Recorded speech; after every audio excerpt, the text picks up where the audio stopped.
Roosevelt. It's amazing to me that when we hear the name Franklin Delano Roosevelt, we should immediately think China.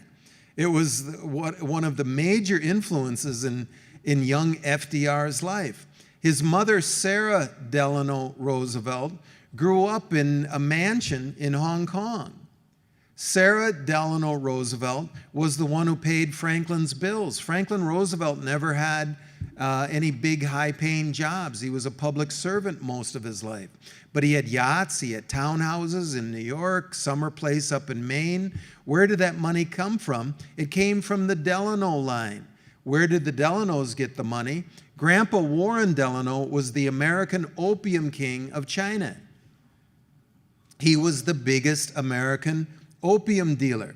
So it's as if the Cali cartel shoving cocaine into the United States grew a president of Colombia. Now, people are surprised Warren Delano was an opium dealer, a criminal in the eyes of the Chinese. And some people think this is just a little slice of, an unusual slice of history that I've picked out, but it isn't. If you go all over the East Coast, you'll see the influence of opium fortunes. Go to the campus at Yale University. The tomb, which is the headquarters for the Skull and Bones Society, is on the campus of Yale University. That tomb is still financially supported by the Russell Trust. Warren Delano worked for the Russell family. It was the Russell Company that he worked for, the biggest opium dealers in China. Yale is built on land donated by opium barons. The #1 most famous building on Columbia's campus is the Low Library. That's named after Abbott Lowe, who dealt opium with Warren Delano out there in China. Princeton University's first big benefactor was Stephen Green. Stephen Green took over Russell and Company's opium operations after Warren Delano returned back to the United States a rich man. America's first manufacturing city, Lowell, Massachusetts, was founded by opium money. The first railroads in the East Coast, opium money.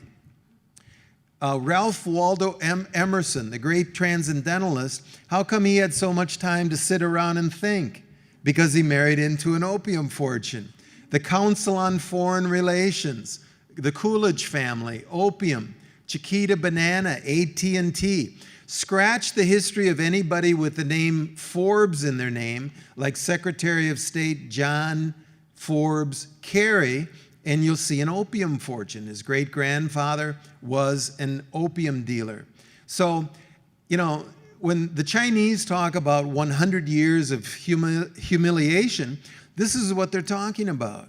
We were shoving opium under the eyes of the British, French, and the United States navies.